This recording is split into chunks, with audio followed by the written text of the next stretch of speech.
स्वरूप को अपने चित्त में धारण कर लिया। फिर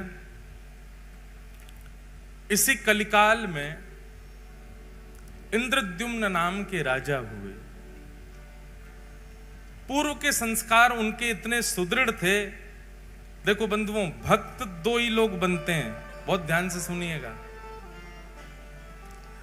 भक्त दो ही लोग बनते हैं, या तो वो जिसके पूर्व का भजन बहुत है, थोड़ा बहुत शेष रह गया तो इस जन्म में वो भक्त बन गया। पूर्व काल से ही भक्ति के संस्कार हों तो इस जन्म में वो भी भक्त बन जाता है। और दूसरा भक्त कौन बनता है? घोर नास्तिक। ऐसा ठोकर पड़े, ऐसी झटका लगे जीवन में कि वो भक्त बन जाता है। दो ही प्रकार के लोग अमूमन भक्त बनते हैं, परसेंटेज इन्हीं दोनों के ज्यादा है। तो इंद्रद्युम्न राजा के पूर्व के संस्कार बहुत ध्यानपूर्वक सुनिएगा। ठाकुर जी ऐसे नहीं प्रकट होते, ऐसे संस्कार हो तब ठाकुर जी आते हैं जीवन में। इंद्रद्युम्न राजा, बचपन से ही उसके अंदर इतनी भक्ति थी, इतना भाव था। भक्ति भाव का मतलब आप क्या समझते हैं? ठाकुर जी के प्रति भक्ति होना, ठाकुर जी के प्रति भाव होना, यह तो सबके अंदर हो जाता है। असली भक्त वाकु मानो, जाको जाको प्रेम हरि जनन सो हो। कौन से? हरि जन से। हरि जन मतलब हरि के जो दास है उनसे जो प्रेम करते हो।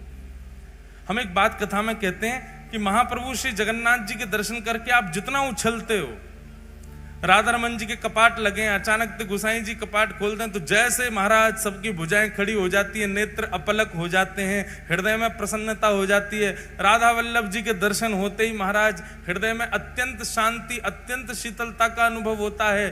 ठीक वैसा ही अनुभव किसी वैष्णव जन को देख करके होता हो तो मानो कि आप वैष्णव हो, तो मानो कि आप भक्त हो। हरिजन सो प्रीति नाही, अगर हरिजन से प्रीति नहीं है तो हरि से प्रीति नहीं। इंद्रद्युम्न राजा का एक नियम था कि आप अपने नगर में सेना खड़ी करके रखते थे चारों ओर। सब राजाओं की सेना खड़ी रहती है सुरक्षा में, लेकिन आपकी सेना का एक ही काम था। बहुत ध्यानपूर्वक सुनिएगा। क्या? नगर में आने वाले हर व्यक्ति से पूछना कि वो कहां से आया है, और नगर से जाने वाले व्यक्ति से पूछना वो कहां जा रहा है। यदि आने वाला व्यक्ति और जाने वाला व्यक्ति किसी तीर्थ या धाम का नाम ले दे, उसको पकड़ करके राजा के पास ले जाओ। आने वाला व्यक्ति अगर यह कह दे कि मैं बद्रीनाथ से आया हूं, तो जैसे किसी नगर में प्रवेश करते हैं तो वहां के सिपाही जन खड़े होकर के लाइन लगवाते हैं, बोले हाँ एक एक करके बताते जाओ अपना परिचय, कहां से आए हो। अगर वो कह दें कि हम फलाने नगर से आए हैं, फलाने गांव से आए, तो उनको जाने दिया जाता। कोई कहता हम वृंदावन से आए हैं, कोई कहता हम अयोध्या से आए हैं, बद्रीनाथ से, इधर खड़े होते जाओ सब। अब सब भक्तों को लगे भैया ये क्या होगा पता नहीं हमारे साथ। सब घबरा जाएं, भैया क्या करोगे? बोले कुछ नहीं, हमारे राजा से आपको मिलना पड़ेगा। बोले हम पे कर नहीं है कुछ देने को। बोले कुछ देना करना नहीं है, हमारे राजा बस मिलना चाहते हैं। और जितने वैष्णव इकट्ठे होते तीर्थ से आने वाले, सबको लेकर के इंद्रद्युम्न की सभा में जाया जाता। इंद्रद्युम्न को बताया जाता ये वृंदावन से, ये काशी से, ये वहां से, वहां, सब तीर्थों के नाम।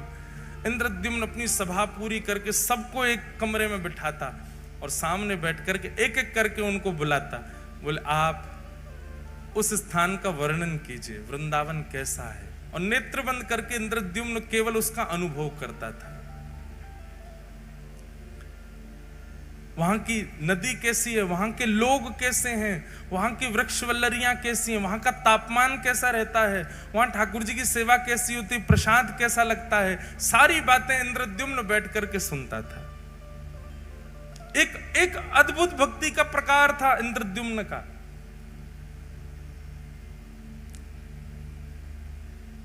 और जब वो अपनी पूरी बात कर देते तो उनको खूब सारा धन धान्य देता, उनके चरण धोता, उनके चरण दल को पीता और कहता अगली बार कभी आप तीर्थ से आओ तो मेरे लिए कुछ प्रसाद लाना। तीर्थ जाने वाले जो लोग होते थे नगर से, उनको अपने पास बुलाता, कहां जाओगे, कहां रुकोगे, वहां कैसे करोगे, क्या करोगे, रास्ता कैसा है, कैसे जाओगे, व्यवस्था कर देता रास्ते की और कहता लौट के आओ तो मुझसे जरूर मिलना, बताना कैसा लगा वहां पे, मैं तो राजा हूं, कार्यकाल छोड़ के जा नहीं सकता। ऐसी उसकी भक्ति। हमारे वृंदावन में भी ऐसी भक्ति होती है, इसी को मानसी भक्ति कहते हैं। इंद्रद्युम्न राजा मानसी यात्रा करता था, सारे तीर्थ घूमे थे उसने केवल मनी मन से, और इसी मानसी यात्रा करने का उसको एक दिन फल क्या, रात्रि में जब सोता था तो चिंतन में वो तीर्थ धाम और वहां के ठाकुर ही उसको दिखाई देते थे।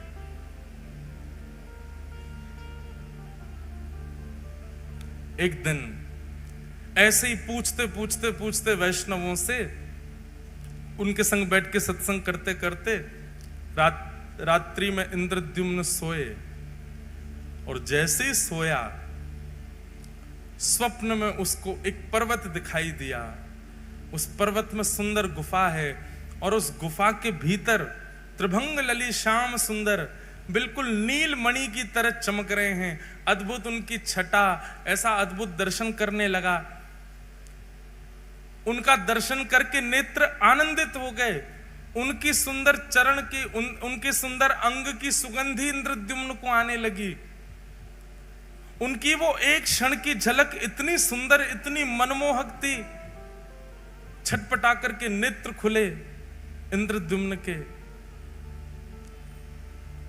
जलपान करने लगा, अपनी छाती को मसलने लगा। ये मैंने कैसा दृश्य देखा, ये कौन थे, ये कहां के ठाकुर जी। मैंने इतने तीर्थयात्रियों से पूछा पर ऐसा स्वरूप तो किसी ने मुझे वर्णन नहीं किया। अत्यंत व्याकुल हो गया इंद्रद्युम्न। अब तो जो भी तीर्थयात्री आए उनके तीर्थ की चर्चा ना सुन के अपना हृदय का भाव बताता। ऐसी आंख है, ऐसी कमर है, ऐसा मुख है, ऐसे चरण हैं, आपने इनके बारे में सुना, ये कौन है, पर्वत पर रहते हैं। वैष्णव जन कहे नहीं, हमने तो नहीं देखा। अत्यंत व्याकुल हो गया इंद्रद्युम्न। संतों की खूब सेवा करता, बस मन में यही चिंतन था, बस इनका पता मुझे लग जाए, ये कौन है जो मुझे स्वप्न में दिखे हैं। बंधुओं एक बात बताएं, ये इंद्रद्युम्न के साथ हुआ ये तो हमने पढ़ा है, पर प्रत्यक्ष मैंने कई लोगों को सुना भी है। हमारे गिरधर लाल जी के एक आध वैष्णवों के तो मुझे याद है, उन्होंने कभी लाल जी को देखा नहीं, पर उनके स्वप्न में ठाकुर जी जाके उनको दर्शन दे के आ चुके हैं। हमारे वृंदावन राधा रमन लाल जी, कोई व्यक्ति वृंदावन नहीं आया पर उसको स्वप्न में जाकर के पहले ही उसके दर्शन देख के आ चुके हैं। ऐसे ठाकुर जी ने दर्शन दिया इंद्रद्युम्न को। एक दिन रात्रि में सोया, अत्यंत विकल व्याकुल, रोज चिंतन करता ठाकुर जी का। तभी उसके स्वप्न में पुनः वह ठाकुर जी प्रकट हुए और प्रकट होकर के उन्होंने अपना नाम बताया। हे इंद्रद्युम्न, मैं नील माधव हूं, मैं तुम्हारी भक्ति से बहुत प्रसन्न हूं और तुम पर अनुग्रह करना चाहता हूं। नीलाचल पर्वत पर मेरा निवास है। कुछ आदिवासियों से ही मैं अपनी सेवा कराता हूं, इससे ज्यादा संकेत मैं नहीं दे सकता। तुम स्वयं खोज करके मेरे इस अनुग्रह को स्वीकार करो। इंद्रद्युम्न अत्यंत प्रसन्न हो गया। थोड़े थोड़े संकेत उसको मिल गए थे। इंद्रद्युम्न ने अपने भाई, जिनका नाम था विद्यापति, बहुत ध्यानपूर्वक सुनो,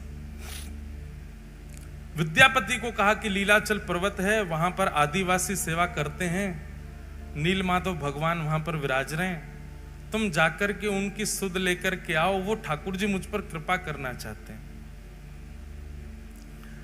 तब विद्यापति नीलाचल पर्वत के पास गए और वहां जाकर के उन्होंने देखा तो सब कोल भील हैं, सब वन के लोग हैं, आदिवासी हैं, और वो सब वहां पर रहते हैं, रह करके कैसे सेवा करते हैं, क्या करते हैं, वो सब का थोड़ा थोड़ा अनुभव करने लगा। तभी एक दिन एक कन्या पर उसकी दृष्टि गई, अत्यंत भोली सीधी कन्या, उसका नाम था ललिता। उन्हीं आदिवासियों के सरदार की वो बेटी थी। विद्यापति ने कहा, यदि मैं इसको अपना मित्र बना लूं या इससे कोई संबंध रखूं तो मुझे नील माधव भगवान जल्दी मिलेंगे। एक दिन वंचर जीवों के बीच में जबरदस्ती स्वयं को उसने डाल दिया। वंचर जीव उसको कहीं से खा गए, कहीं से काट गए, कहीं पर अपने नाखून मार गए, और पूरे रक्त में रंगित अपने तन को लेकर के वन में पड़ा पड़ा विद्यापति रो रहा था। तभी वो जो आदिवासी थे, उनकी पुत्री ललिता वहीं से जल भर के जा रही थी। भगवान देखो कितने पापड़ बेलने पड़ते हैं तब आते हैं ठाकुर जी। हम जामे और वहां पे भी जाके दुकानदार को पैसा देके ठाकुर जी उठा लाते हैं, और उसमें भी मोल भाव करते हैं, कम कर, इतने महंगे ठाकुर जी। ठाकुर जी को भी गोद में आके लगती होगी, अरे ये पैसा तो को कम लग रहे हैं, पूरा ब्रह्मांड लुटा देगी तो ना खरीद पावेगी मुए, या तो मोल भाव और कर रही है। हमने अभी एक कथा जलंधर में एक बात कही कि भैया,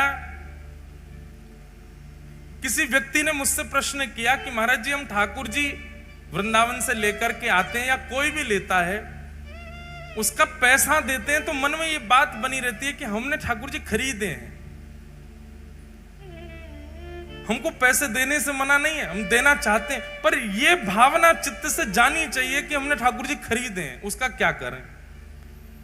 हमारे मन में जो आया वो बताया मैंने कि सुनो, आप उसको ये मत समझो कि आप धन देकर के खरीद के लाए हो। आप ये सोचो, ये ठाकुर जी जादना पधारे, जादना रूप बनो, वही दना इनने मुकु चुन लियो। अब ये प्रतीक्षा कर रहे हिसार की वो माता जी कब आएंगी या हिसार के वो भैया कब आएंगे, उनके संग में जाऊंगा। अब आप गए 1 साल 2 साल बाद, ठाकुर जी के बनने के बाद, ठाकुर जी के प्रकट होने के बाद, तो 2 साल तक ठाकुर जी जिसके घर पर रहे, उसके यहां से जब अपने ठाकुर जी ले जा रहे हो, तो 2 साल वाने आपके ठाकुर जी की रक्षा करी, ठाकुर जी को विराजमान कियो, ठाकुर जी को श्रृंगार दियो, या भाव से वाकू बधाई दे करके आओ कि भैया हम तुमको बधाई दे रहे हैं, तुमने हमारे हृदय के ठाकुर जी अपने पास रखे। और सुनो, वो जितनो बतावे वहां में कछु बढ़ा के दे के आओ, बधाई दे के आओ। और जब जब वृंदावन जाओ, हम अपने लाल जी, जिन्होंने हमको लाल जी प्रदान किए, वैष्णव हैं, नाथ द्वार के, ठाकुर जी का स्वरूप ही बनाते हैं वो। उनको हमने मामा जी का संबंध बना रखा उनसे। जब भी जाएंगे नाथ द्वारा उनके यहाँ जरूर जाएंगे, उनको कुछ कुछ भेंट दे के आएंगे, कुछ करके आएंगे, बधाई दे के आएंगे। अभी नाथ द्वारा में उत्सव है तो उनको भी बुलाएंगे, सम्मान करेंगे, भैया हमारे लाल जी के मामा जी हैं। इतने साल तक 5 साल लाल जी उनके पास रहे, 5 साल तक प्रतीक्षा करी उनने, 5 साल बाद पधारे ठाकुर जी। हमारी प्रथम कथा जो द्वारिका में हुई, उस कथा के प्रथम दिन से श्री ठाकुर जी का प्राकट्य होना प्रारंभ हुआ था, और 8वें दिन जिस दिन कथा विश्राम हुई, 8 दिन में ठाकुर जी का स्वरूप प्रकट हो गया था। उन्होंने तब से सोच लिया, तो जिनकी कथा सुन के ये बने हैं, ये उन्हीं के पास ही जाएंगे। 5 साल ठाकुर जी ने प्रतीक्षा की, उसके बाद ठाकुर जी पधारे लाल जी। उनको बधाई देते हैं जब भी जाते हैं। ठाकुर जी ऐसे ही नहीं आते भैया, बहुत श्रम करना पड़े, परिश्रम करना पड़े। तो विद्यापति ने अपने आप को जबरदस्ती जानवरों से कटवाया और उस मार्ग पर गिर गया जहां से ललिता रोज जल भर के लाती थी।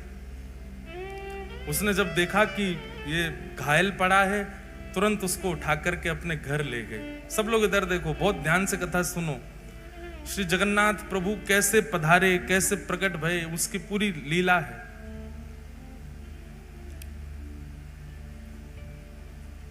विद्यापति को लेकर के घर गई, पिताजी से जाके कहा, पिताजी ये घायल व्यक्ति है, मैं इसको ले आई हूं, आप इसकी चिकित्सा करो। ललिता के पिताजी का नाम था विश्ववसु। आज भी श्री जगन्नाथ जी की रथ यात्रा में विशेष सेवा उसी वंश की है।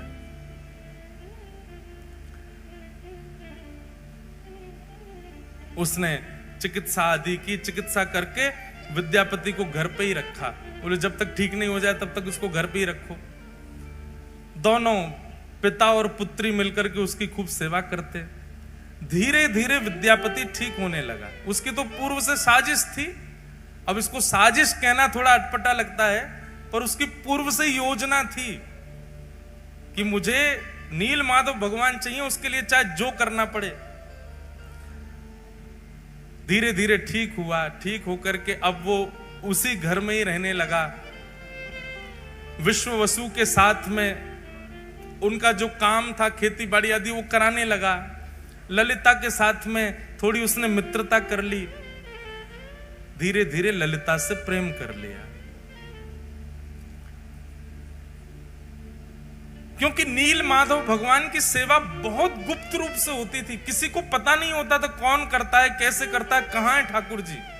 उसके लिए ये सब करना बहुत जरूरी था उसको। विद्यापति ने धीरे धीरे धीरे उन समस्त कोल भीलों से, उन समस्त आदिवासियों में अपना स्थान बना लिया। आप तो सब उसको अपने परिवार जैसा समझने लगे। और एक दिन ललिता ने अपने पिताजी से कहा, मुझे बहुत प्रिय है, आप मेरा इसी से ब्याह करा दो। विद्यापति से पूछा, तुम ब्याह करोगे हमारी पुत्री से? बोले कि मेरा तो परिवार ही नहीं है, मैं तो आपका हूं, आप करा दो ब्याह। और ललिता के साथ में विद्यापति का ब्याह हो गया। विद्यापति कौन है? विद्यापति कौन है? इंद्रद्युम्न राजा का भाई। अगर भूल भाल मत जाइए, बात पूरी कथा सुनते रहो। ललिता के साथ में इनका विवाह हो गया। अब विवाह के बाद ये घर जमाई बन के ही रहने लगे। वहीं उनके विश्ववसु के घर में ही रहते थे। विश्ववसु रोज सुबह ब्रह्म मुहूर्त में जाते थे, नहा धो करके, स्नान करके, गीले कपड़े पहन के अपरस में जाया करते थे, और साथ में कुछ पुष्प और कुछ सामग्रियां लेकर के जाते थे। विद्यापति ललिता से पूछता था, ये सुबह सुबह ससुर जी कहां जाते हैं? बोले ये पूछो मत, और आज के बाद पूछना भी मत, हमें भी नहीं पता इसके बारे में। ये गोपनीय रहस्य है, बचपन से हम ऐसे देखते आए, हम भी कभी नहीं पूछते। करने दो, पिताजी करते हैं, और तुमको क्या करना। विद्यापति समझ गया। बोले ये नील माधव भगवान के पास ही जाते हैं, ये उन्हीं की सेवा करते हैं, इसीलिए किसी को नहीं बताते। धीरे धीरे देखने लगा, रात्रि में चंदन घिसा जाता है, पुष्प तोड़ करके लाए जाते हैं, गीले कपड़े में बांध के रखे जाते हैं, सुबह गीले कपड़ों में जाया जाता है, और अंधेरे में जाते हैं, सूर्य उदय से पहले आ जाते हैं। तो अद्भुत है। एक दिन रात्रि में अपने ससुर जी के पास ही बैठ गए। अब तो प्रेम भाव बहुत ज्यादा ही हो गया था, पुत्र की भांति विद्यापति हो गया था। अपने ससुर जी के पैर थोड़े थोड़े दबा रहे थे, और तो दबाते दबाते धीरे धीरे पूछा, आप पुष्प किसके लिए तोड़ के लाते हैं? ये रोज रात्रि में आप चंदन किसके लिए घिसते हैं? पिताजी आप सुबह ब्रह्म मुहूर्त में कहां जाते हैं? पुत्र मोह में आकर के, और पुत्र मोह से भी ज्यादा होता है जमाई मोह। जमाई तो पुत्र से भी ज्यादा प्रिय लगता है। तो धीमे से प्रसन्न होकर के, देखो अब तो तुम हमारे घर के सदस्य हो, किसी को बताना मत, और तुम तो हमारे प्रिय हो, मुझे तुम पे बहुत भरोसा है, मेरी पुत्री तुमने स्वीकार की, किसी से कहना नहीं। नीलाचल पर्वत है, और लीलाचल पर्वत पर नील माधव भगवान विराजते हैं। वे प्रत्यक्ष ठाकुर जी हैं। वो चलते फिरते सारी लीलाएं होती हैं उनकी, पर उनके दर्शन का अधिकार केवल मुझको है, और मेरे बाद मैं जिसको चाहूंगा उसको होगा। विद्यापति ने कहा तो आपके तो कोई पुत्र है नहीं, तो दर्शन आपके बाद किसको होगा फिर? आप क्यों ना ये सेवा मुझे भी दे दो। पहले तो विश्ववसु ने मना किया, नहीं नहीं नहीं, मैं नील माधव भगवान से पूछूंगा, वो जैसी आज्ञा करेंगे वही होगा, ऐसे में तुमको लेके नहीं जा सकता। लेकिन रोज रोज यही बात करने से एक दिन विश्ववसु ने मन में सोचा कि ठीक है, तुम्हारी इतनी इच्छा है, मैं तुमको ले तो चलूंगा, लेकिन याद रहे आंख पे पट्टी बांध के मेरे साथ चलना पड़ेगा, ताकि तुम मार्ग ना देख पाओ। कहीं तुम योग्य नहीं हुए, नील माधव भगवान को तुम प्रिय नहीं लगे, और कहीं तुम बिना उनकी अप्रियता के वहां पहुंच गए तो ठाकुर जी का अंतर ध्यान ना हो जाए। इसलिए दर्शन कराऊंगा, लेकिन प्रतीक्षा करना, ठाकुर जी को जब तुम प्रिय लगोगे तभी उनकी सेवा में जा सकोगे। और अगले ही दिन आंखों पर पट्टी बांधी विद्यापति के, और उसके ससुर जी विश्ववसु उनको लेकर के जा रहे। लेकिन विद्यापति तो इसी बहाने, इसी चतुराई से आया था कि उसको नील माधव भगवान चाहिए। उसने रात्रि में ही एक पोटली में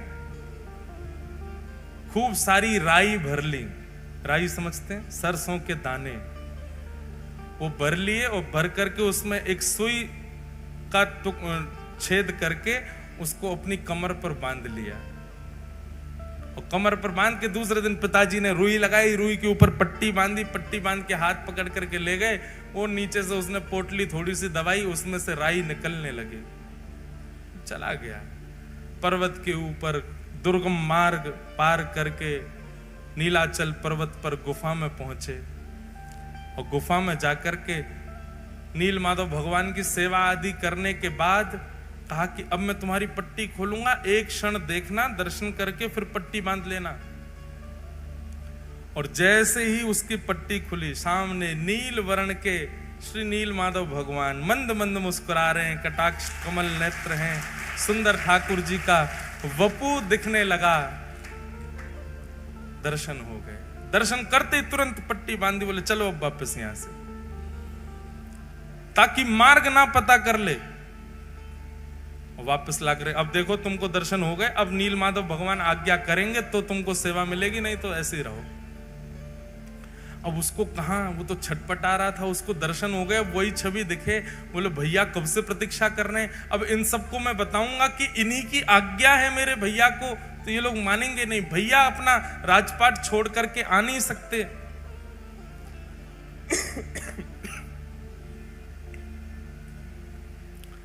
विद्यापति ने कुछ दिन प्रतीक्षा की।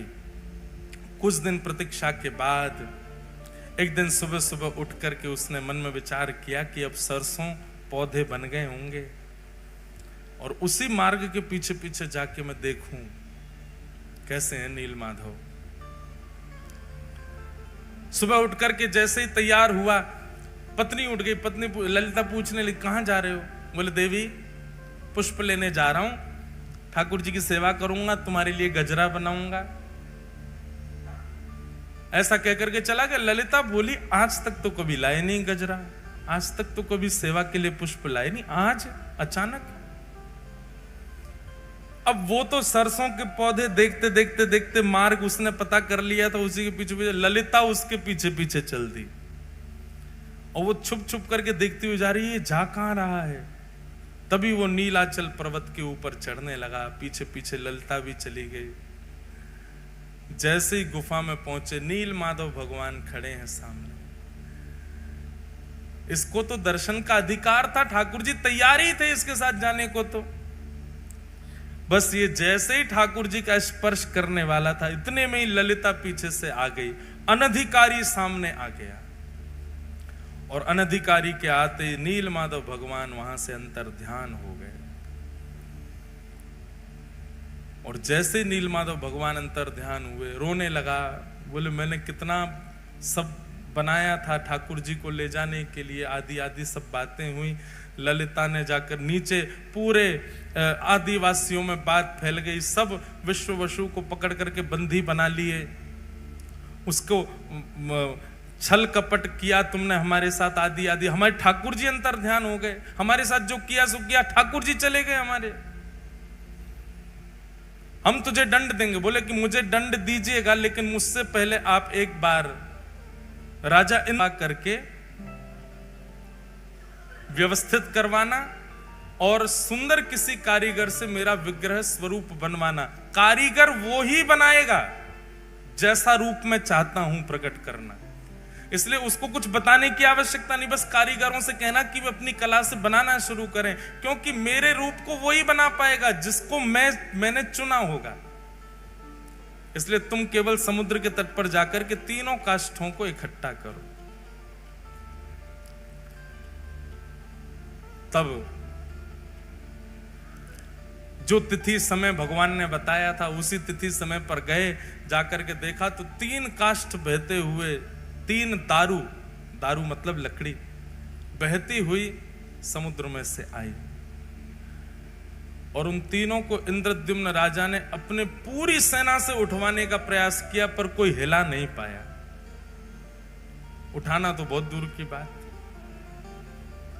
तब नील माधव भगवान की, जिन्होंने अनन्य सेवा, अनंत सेवा की, विश्ववसु को ही पुनः बुलाया गया और उन्होंने आकर के चंद लोगों ने उठाया तो वो दारू ब्रह्म अपने आप उठ गए और ले जाकर के उनको गुंडीचा की रानी के महल में रखवाया। इंद्रद्युम्न राजा ने दुनिया के श्रेष्ठ से श्रेष्ठ कारीगरों को बुलाया। ये लकड़ियां हैं 3 और आपको इनसे स्वरूप, कैसा स्वरूप बनाओ? बोलो जैसा तुम्हारा मन करे वैसा बनाओ। वर्णन आता है कि महाराज बड़े से बड़े कारीगर आ गए, छेनी हथौड़ा रख करके स्वरूप निर्माण करना चाहें, पर वो छेनी हथौड़ा चलावे तो जैसे मानो ऐसा लगे लोहे पर चला रहे हो, चिंगारियां निकलती हैं, पर एक एक रत्ती भर भी उसमें छिद्र नहीं हो पाता। बड़े बड़े कारीगर अपने छेनी हथौड़ा टूटे हुए राजा इंद्रद्युम्न के सामने रख देते, क्षमा करो भगवान हम नहीं बना पा रहे। फिर कोई बंगाल से आता, बोले हम करके दिखाएंगे, वो भी नहीं बना पाते। फिर कोई कहीं से आता, वो भी नहीं बना पाते। तो भगवान ने आज्ञा की, त्रिलोकी के सबसे बड़े चित्रकारी में, कार्य कलाकारी में माहिर श्री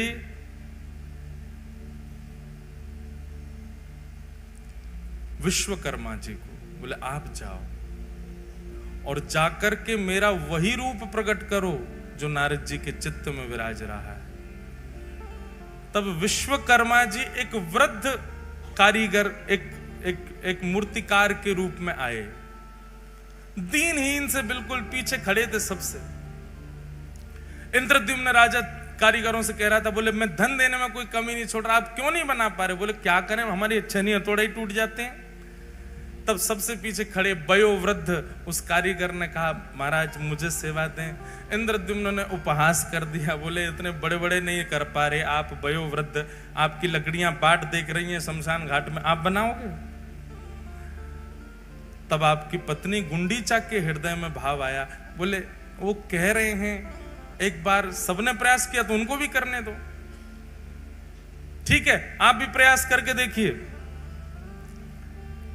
तब उस कारीगर ने कहा, देखिए प्रयास तो करूंगा लेकिन मेरी कुछ शर्तें हैं।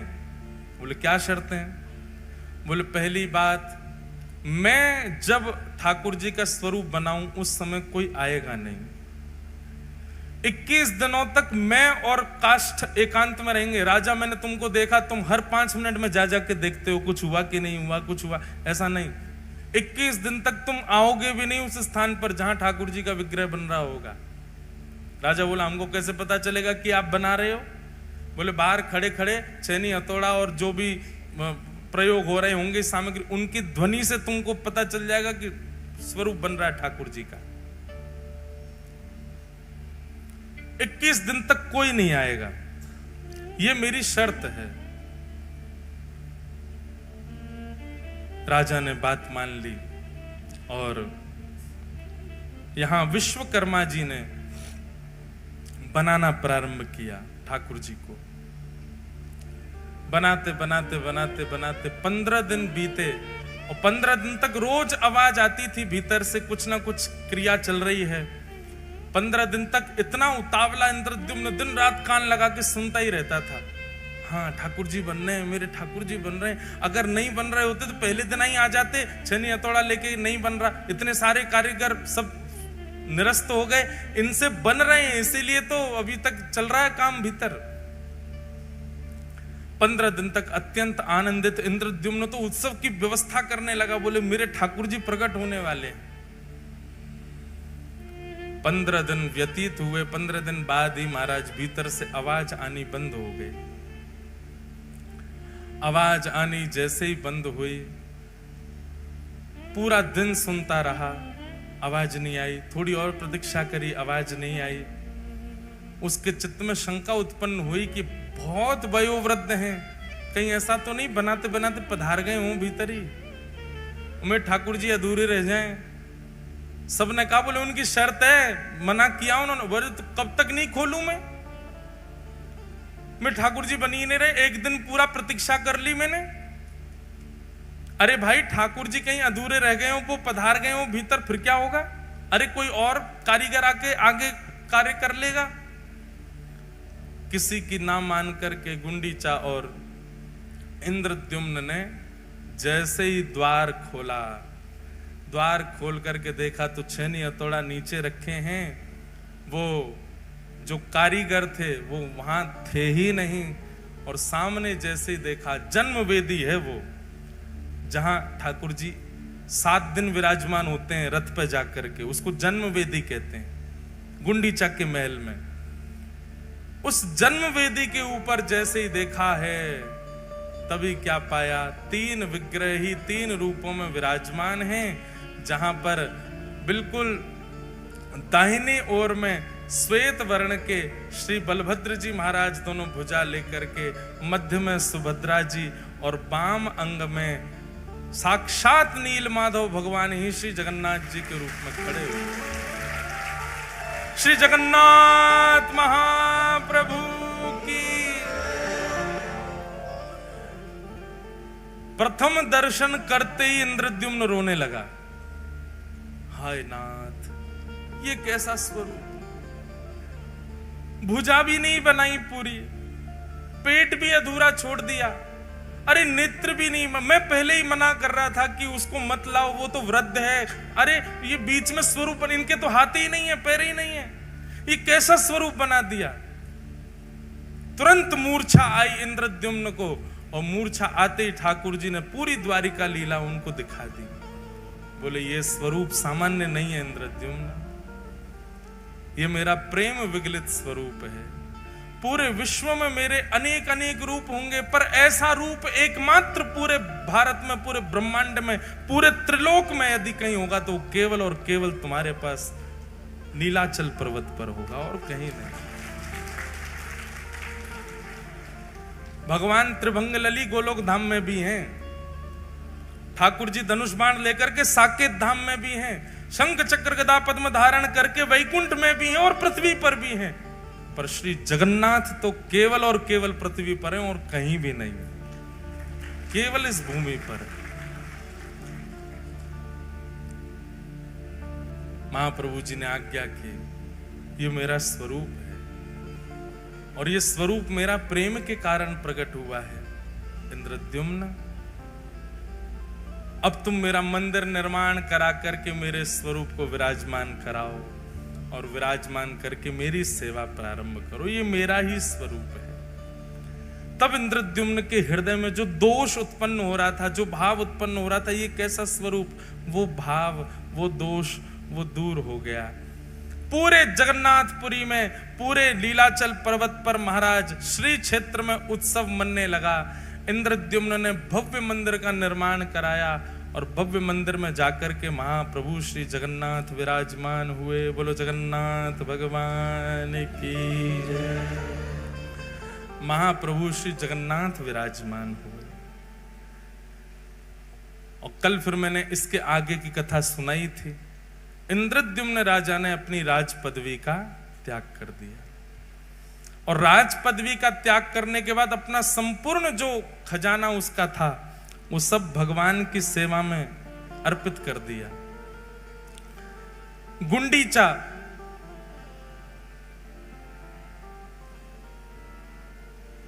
उसकी भावना थी कि पति ने तो मांग लिया कि मेरे वंश में कोई कहने वाला प्रकट ना हो कि ये मंदिर हमारे पिताजी ने बनाया था। गुंडीचा ने कहा मेरे चित्त में तो वात्सल्य है, मेरे चित्त में तो बालक का प्रेम है, वो मैं कहां अर्पित करूं। तब महाप्रभु जगन्नाथ जी ने वचन दिया तुम्हारी पति की मनोकामना पूरी होगी कि वंश आगे नहीं बढ़ेगा, और तुम्हारी मनोकामना पूरी होगी कि तुम्हारे पुत्र रूप में मैं ही रहूंगा। और मां मैं आपको वचन देता हूं, मैं जगत का कल्याण करने के लिए यहां पर आया हूं, इसलिए साल भर तो मैं सबको दर्शन दूंगा, पर साल में 7 दिन के लिए रथ पर आरूढ़ होकर के मैं नित्य गुंडीचा आया करूंगा।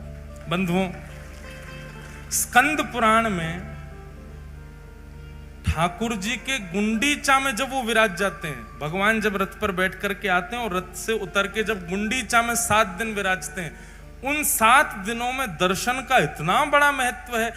स्कंद पुराण में कहते हैं 3.5 करोड़ तीर्थ हैं पृथ्वी पर। कितने?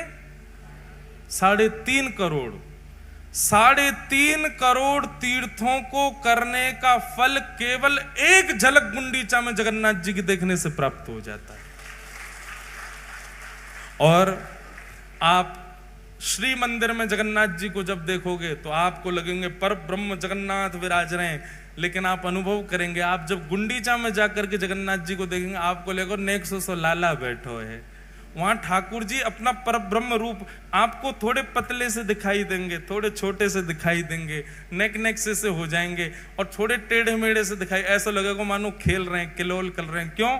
बोले अपने मैया के पास बैठे श्री ठाकुर जी। महाप्रभु जगन्नाथ जी विराजमान भये लीलाचल धाम में, लीलाचल पर्वत पर श्री ठाकुर जी विराजे। अब आप लोग जल्दी शांत हो तो हम 10 मिनट और कहें, नहीं तो फिर विश्राम करें। बिल्कुल शांति।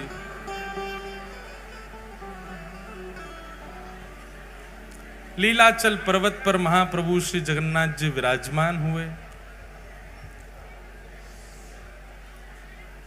ठाकुर जी के, अच्छा एक बात बताओ, श्री जगन्नाथ जी का जन्म दिवस कौन सा होता है? बताओ,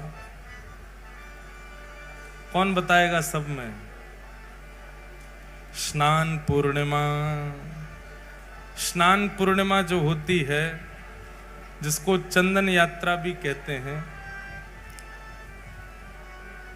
स्नान पूर्णिमा श्री महाप्रभु जगन्नाथ जी का प्रादुर्भाव दिवस है। और ठीक उसके 15 दिन बाद ही ठाकुर जी रथ यात्रा के लिए निकलते हैं।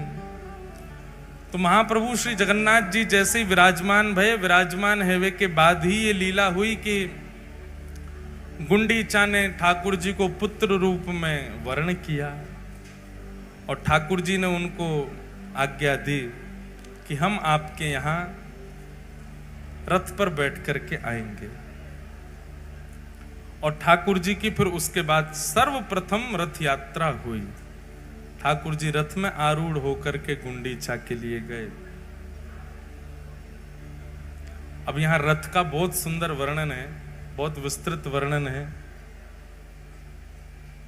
रथ कैसे बनता है, रथ का स्वरूप क्या होता है, रथ में क्या क्या भावों का प्रयोग होता है, कौन कौन सी वस्तु रथ में लगाई जाती हैं, कितने प्रकार के लोग रथ का निर्माण करते हैं। और जैसा रथ का निर्माण पहली बार हुआ था, तब से आज तक रथ वैसे ही बनता है जैसा परंपरानुगत पहली बार बना था।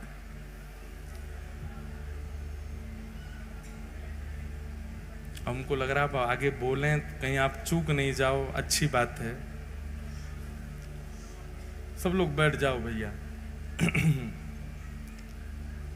रथ जो है उसको मानव तन का ही स्वरूप बताया गया।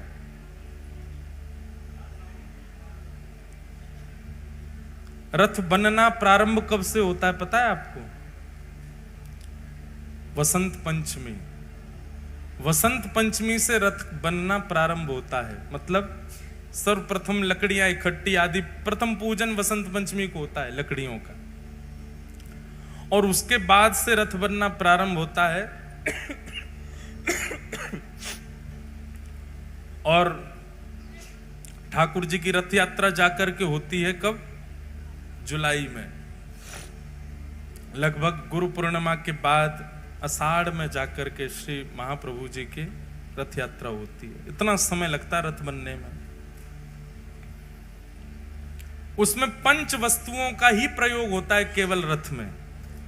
जैसे मानव शरीर के लिए भगवान ने पंच तत्व, पृथ्वी, जल, अग्नि, वायु, आकाश, ऐसे ही पंच वस्तुओं से रथ का निर्माण होता है।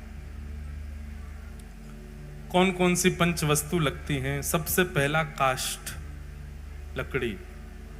दूसरा बताया गया रंग रोगन, जो पूरे रथ पर किया जाता है तो उसका स्वरूप रंग।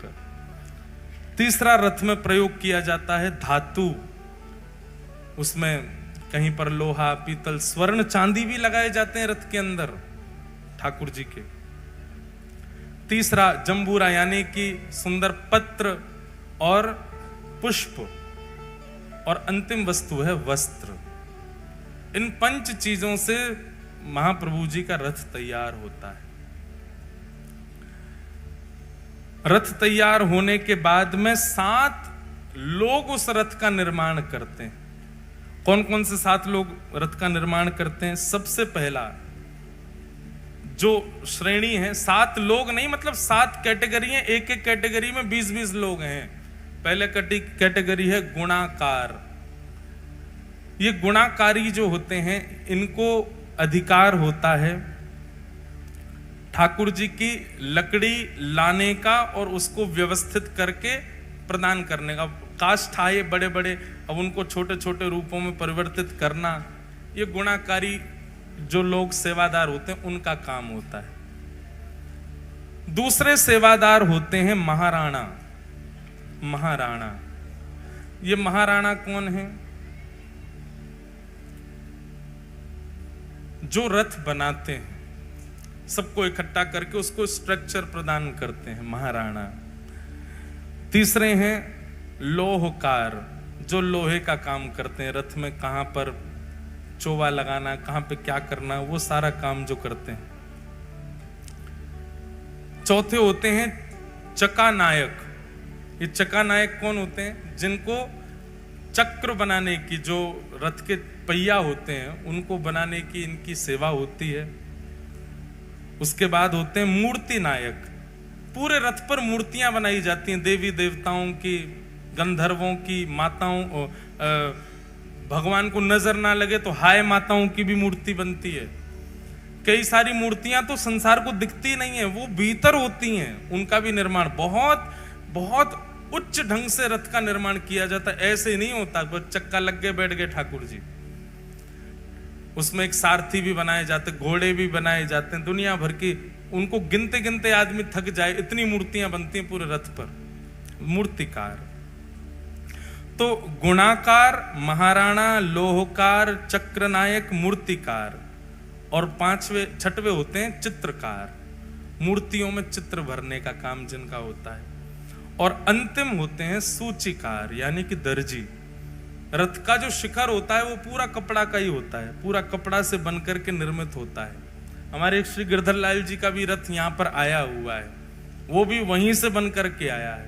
और जो गिरधर लाल जी का रथ है ना, वो रथ उन्हीं काष्ठों से बना है जो काष्ठ जगन्नाथ जी के रथ के प्रयोग में आते समय छेनी हथौड़ा से अलग कर दिए गए, उस काष्ठ से वो रथ बना है। जो काष्ठ रथ में प्रयोग हुआ तो जो बच गया शेष, उससे वो रथ बना है श्री गिरधर लाल जी। तो इस प्रकार रथ तैयार होता है पूरा। 7 प्रकार के मजदूर लगते हैं, 5 प्रकार की सामग्री लगती हैं, और तब जाकर के रथ का निर्माण होता है। हम बस इतना निवेदन करना चाह रहे हैं कि जब रथ के निर्माण की खबर पूरे भारत में फैलने लगी तो फैलते फैलते ये खबर पहुंची कहां? गोस्वामी तुलसीदास जी के पास। जब गोस्वामी जी पधार गए, भगवान के आने के तो बहुत समय बाद गोस्वामी जी का प्रादुर्भाव हुआ, पर जब गोस्वामी जी ने श्री जगन्नाथ जी के बारे में सुना और जगन्नाथ जी के रथ का वर्णन जब उन्होंने सुना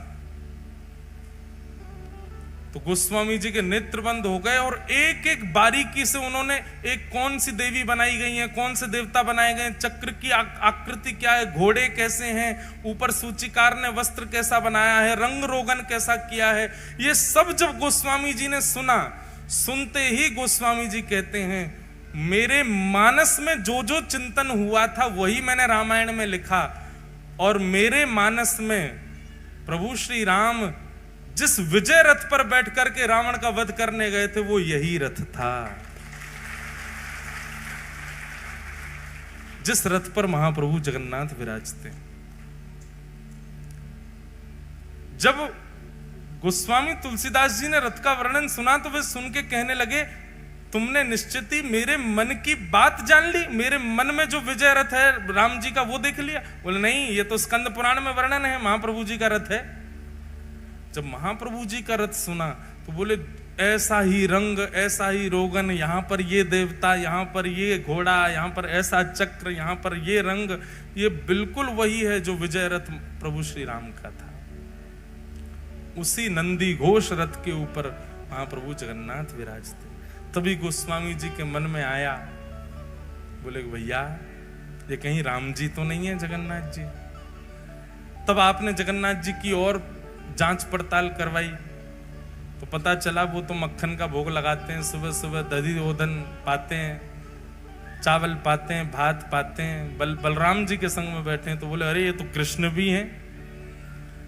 तभी आपको पता चला कि सुदर्शन जी बगल में विराजन, ओहो ये तो हरि भी हैं। तो राम कृष्ण हरि तीनों हैं, राम भी हैं, कृष्ण भी हैं और हरि भी।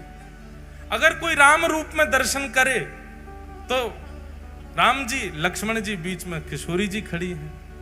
कोई कृष्ण रूप में दर्शन करे तो यहाँ श्री कृष्ण हैं, बलराम जी हैं, बीच में सुभद्रा जी खड़ी हैं। और हरि रूप में दर्शन करें तो नारायण हैं, साथ में शेषनाग हैं और मध्यस्थ विराजमान लक्ष्मी स्वरूप है। तो राम भी हैं, कृष्ण भी हैं और नारायण भी हैं। तीनों का एक कार रूप यदि कोई है तो वो जगन्नाथ जी। आपने श्री जगन्नाथ जी को देख लिया तो मतलब साकेत, वैकुंठ और गोलोक धाम तीनों का दर्शन हो गया, जगन्नाथ जी के दर्शन। गोस्वामी तुलसीदास जी महाराज उतावले हो गए, बोले कि मैं तो देखूंगा इनको।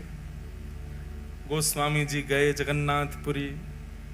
जैसे ही जगन्नाथपुरी गए, जगन्नाथपुरी में जाकर के सबसे पहले तो आपने वहां के लोगों को देखा।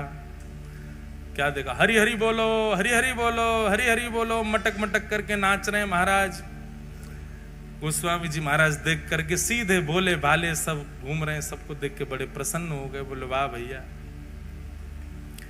गोस्वामी जी महाराज जैसे मंदिर में प्रवेश करने लगे, पंडा पुजारी सब ने पकड़ लिए। गोस्वामी जी बोले लाओ दक्षिणा दो।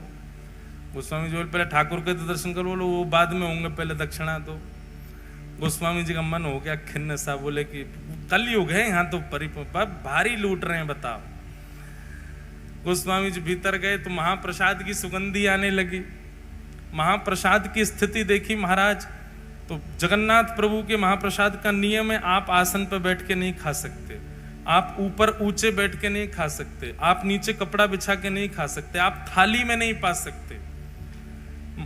महाप्रसाद के नियमों में स्कंद पुराण भर दी व्यास जी ने।